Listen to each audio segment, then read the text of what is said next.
राधे राधे भक्तजनों। आज हम सुनेंगे सोमवार की व्रत कथा। प्राचीन काल की बात है। एक गांव में एक साहूकार रहता था। साहूकार बहुत अमीर था। उसके घर में बहुत धन दौलत थी, लेकिन उसकी कोई संतान नहीं थी। साहूकार इस बात को लेकर हमेशा चिंतित रहता।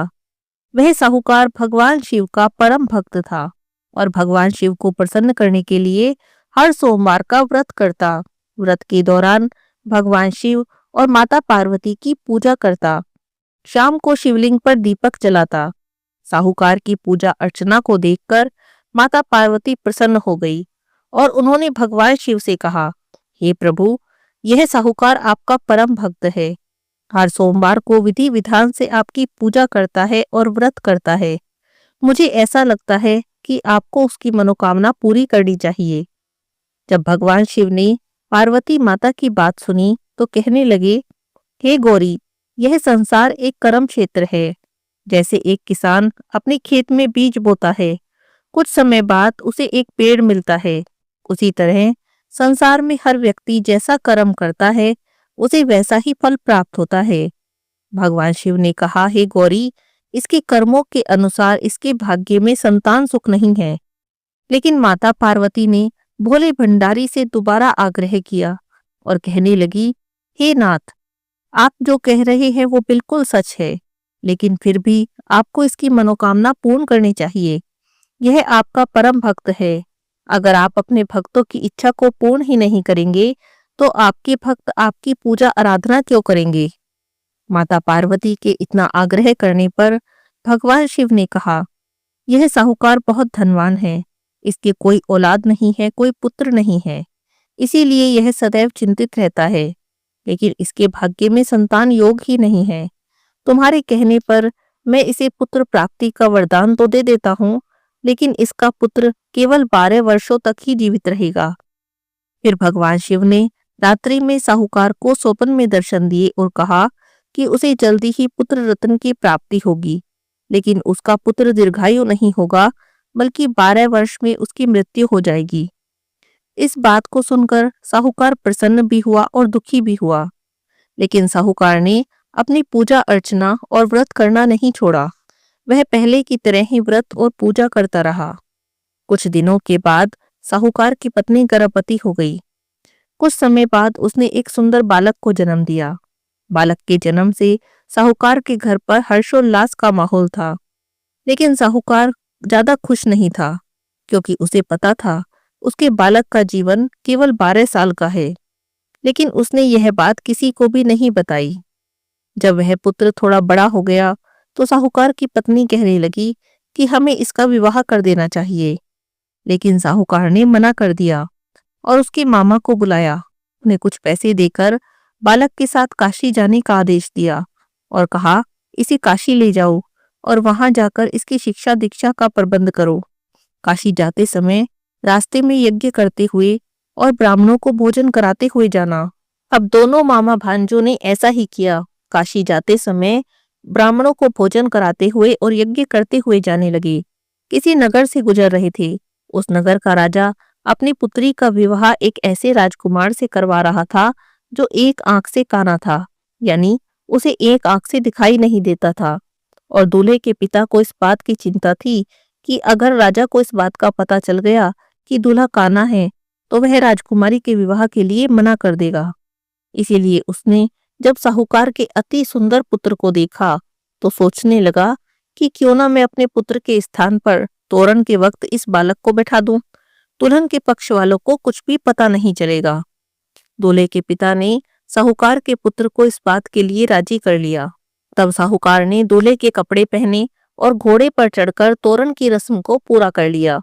तोरण के बाद जब फेरों की बारी आई तो दूल्हे के पिता ने सोचा कि क्यों ना फेरों का काम भी इसी से करा लूं। तो उसने साहूकार के पुत्र से अनुरोध किया कि वह दुल्हन के साथ फेरे ले ले और जब विवाह संपन्न हो जाए तो यह बात किसी को न बताए। मामा भी राजी हो गया और बेटा भी राजी हो गया। विवाह समारोह पूरी हंसी खुशी से निमट गया। शादी संपन्न होने के बाद मामा भांजे तो काशी के लिए प्रस्थान कर गए, पर साहूकार के बेटे ने दुल्हन के कपड़ों पर लिख दिया कि तुम्हारी शादी मुझसे हुई है, लेकिन जिसके साथ तुम्हें विदा करेंगे वह एक आंख से काना है और मैं काशी में शिक्षा ग्रहण करने जा रहा हूँ। जब राजकुमारी ने अपने कपड़ों पर ऐसे लिखा पढ़ा तो उसने राजकुमार के साथ जाने से मना कर दिया और अपने पिता से कहने लगी, यह मेरा पति नहीं है। मेरा पति तो शिक्षा ग्रहण करने के लिए काशी गया है।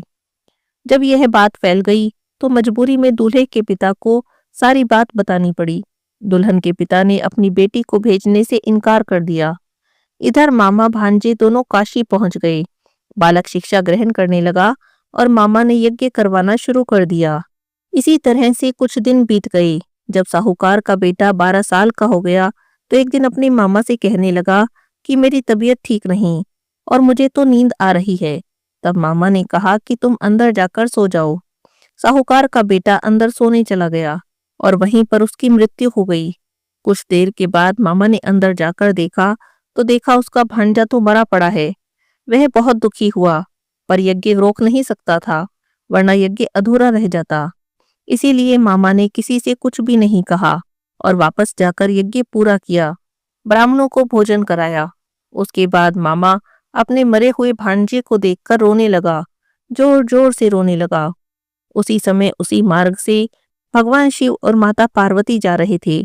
माता पार्वती ने किसी के रोने की आवाज सुनी तो भगवान शिव से कहने लगी, हे प्रभु, देखिए कोई मनुष्य रो रहा है।